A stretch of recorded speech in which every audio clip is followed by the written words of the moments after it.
What is up, everybody? We got 4 cornering videos that we're going to be going over today. So somebody's going a little too fast, somebody else is going a little too fast. We have a typical beginner mistake, but we're going to go over exactly what happened there. And then also somebody went too fast. So find out the common denominator in all these things, and let's go ahead and figure out what happened, how it happened, and let's learn from them. Let's jump right into it. Hey everyone, we are starting off with a 160, situation that clearly shows 70, how dangerous excessive speed can be. 180 kilometers per hour is 112 miles per hour. Thank you so much, David King, for sending me this out. I got nice little kilometers with a little bit of a DGR. I love that. Thank you for putting that on there. Yeah, so thank you so much. I keep that right here so that I don't have to compare kilometers to America units. I could just do it real quick. Especially in heavy traffic. Here we go. Like this. We're beating all these Luckily, cyclists. I made it out this Yeah. time. You guys suck. I got a motor. I got a motor. All right, so we're going really fast, and there's that left turner. Oh. Went from 175 to 72 kilometers an hour. 77 kilometers an hour. 77 is between 43 and 50 miles per hour. Went down 50 miles per hour because he saw that. Now imagine if we weren't going this fast, how this wouldn't have been an issue. You see how like part of like not getting a close call or a crash is just avoiding the situation all around. Like you go to a bar and there's gonna be a bunch of drunk idiots there, and maybe it's in a sketchy area. Maybe it's a biker bar. I'm not saying bikers are mean, but let's just say it's a sketchy area. You don't really belong. How about that? You just don't really belong. Well, I'm just gonna show up there and start messing with people, and then now I have. Oh man, now I have to learn. Now I have to fight. Oh, I shouldn't have had to fight. It's like, well, you put yourself in a bad spot first. Take responsibility there. Here. Yeah, oh, I had this car pulled out in front of me. I had to do emergency braking. This is stupid. I had to swerve. This is stupid. Well, you put yourself in a bad spot in the first place. So take some personal responsibility here. Take some accountability. Maybe slow it down a little bit. So then that person turning out in front of you thought you were going the speed limit and you weren't. So you came up on them real quick and they panicked and they pooped their pants. And now you're over here pooping your pants and everyone's pooping their pants. It's no fun. So how about we just slow it down first? Good job, though, on the brakes and not freaking dying. Good job. I love biker bars, too. They're really nice. Honestly, they're really nice. As long as they're respectful and you're not like a D-bag, like, they're all really nice. They just hold standards. That's one of the cool things. I think more people and more groups should hold standards. But anyways, we're going pretty fast. And we applied the brakes really hard. But we barely have a space cushion and total stopping distance when it comes to this. Barely have anything. Got very lucky. Now, in this situation, yeah, we're applying the brakes, but what we can do is apply the brakes enough, and then if we need to, we can swerve left. Got super lucky. Look how close that was. Look how close that was. Oh my gosh. Too much pooping pants, right, Ramsian? And look, now you're going as slow as a... Oh, I think he might have clipped it. Maybe he did clip it. All right. Oh, we're leaning. Okay, we always try to diagnose. Okay, look at the lane position. I'm giving you some behind the scenes. This is kind of what I do when I first initially watched the video. I want you guys to start doing it with me. Not like that. But let's see if we can get right on the line. Okay, so look at we're in the middle of a turn. We're right on the line. Okay, we're on the far right of our lane. Okay, right? So pay attention to this. Far right of our lane. We have the whole lane. We're in the middle of a turn. Now watch. Now we're on the outside of the lane. Okay, now that you see that,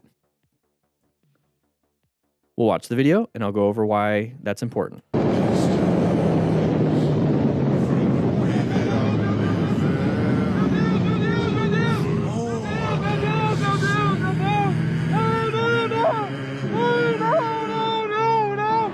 This is a copyrighted song. I love the song. It's a beautiful song, but I can't listen to it. So we're panicking. Try our best to remain calm. Try our best. Okay, if we want to run over there and help out, we have to ensure our own safety, not get hit by other vehicles. Okay, try our best to remain calm. Try our best. All right, so we're riding pretty fast with our buddies, right? So they're going a little bit too fast for the corner.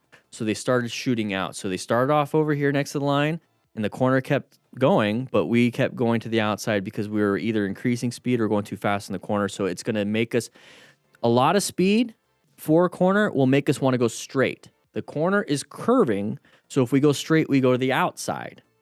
So how do we solve this problem? First, enter the corner a little bit slower, and then you can add speed.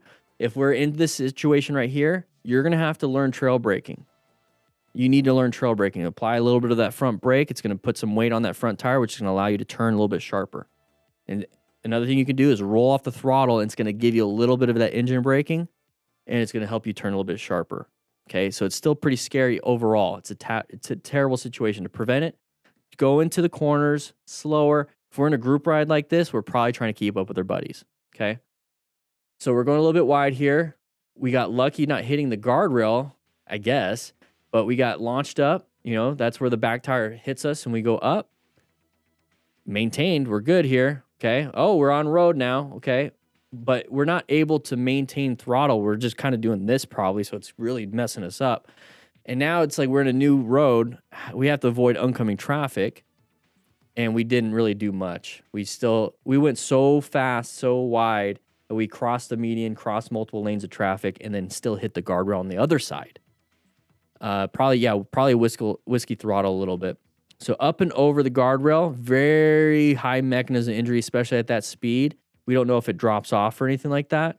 So now us as motorcycle riders that are witnessing this, right? For this person, we want to rescue. We want to remain calm, ensure our own safety. If we can, stop any major bleeds, okay? So you can talk to each other on your Cardo Pack Talk edges if you're all talking. Be like, hey, buddy crash, crash, crash. Everyone slow down, everyone stop. We'll get communication that way. And you can also call 911 and talk to them on your Cardo without taking your helmet off, which is nice because you want to keep that protection too. Overall, terrible.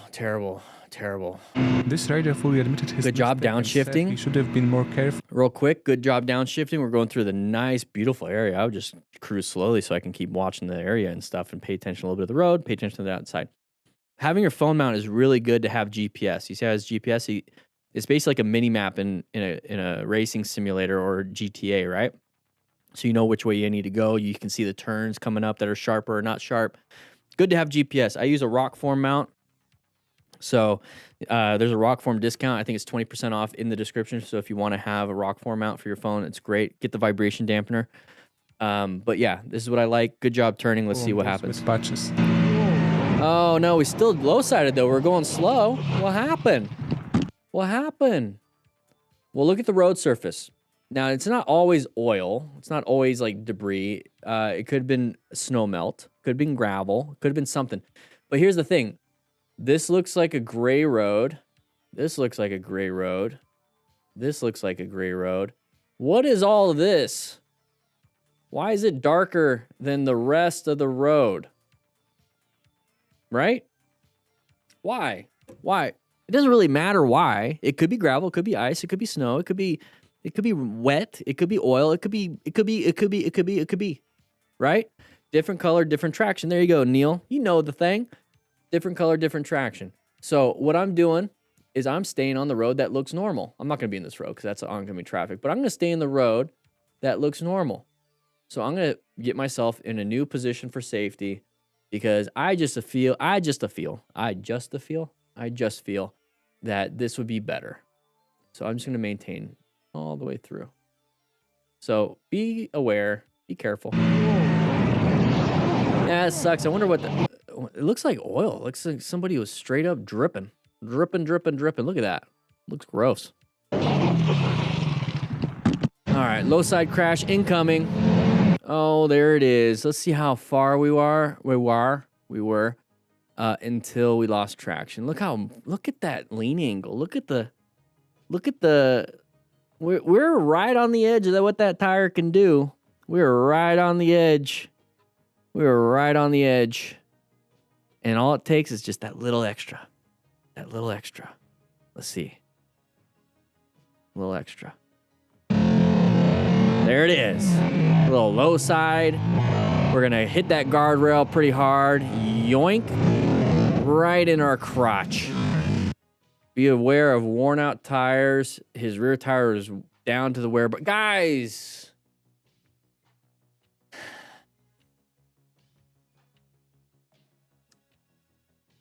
okay, he's saying it's down to the wear bars. Wear bars are typically, because you're mainly going straight most of the time. They're right in the middle. The little wires that you see, gosh, you guys need to replace those. He's on the edge. There's no real wear bars on the edge. The edge is, you get to the edge and there's no more tire. That's what happened. But if you're riding on wear bars, why are we out in the mountains? He leaned it too far. That's it. He just kept leaning it. He just kept leaning it until he ran out of tires. Now, we want to remain calm, ensure our own safety, stop any major bleeds if we can. I'm good. You good? Okay. We're good. Full leathers, hugging it out. Love to see it. Good job, man. All right. Wear bars, though. Help me slide it out that way a little bit. Yeah. It's a heavy bike. Doesn't want to move well. See, we're getting super low, and then we dump the bike. Now, how do we have this camera angle? Why are we going so low? Did we want to get a cool knee down video? Did we push our body? Did we push our bike a little too far? Maybe just so we can, man, today I'm going to get that knee down. I'm going to hit that puck. That puck looks pretty non-worn down. So maybe we're like, I really want to get it down. I'm not talking crap. I don't even get my knee down. That's perfectly fine because I just don't want to. But it's like, think about the mentality here. It's like, I really wanted to get it down. I'm just calling it out. I'm being honest. Just calling it out. Be accountable. Maybe if that's what you're thinking, hey, don't feel bad. Yeah, judging is fine. It is what it is. You wanted to get your knee down. You wanted to get a good video, but look at the risk you took, and that's what happened. And, hey, we got our knee down. Good job. And then the whole back end tire is not on the ground anymore.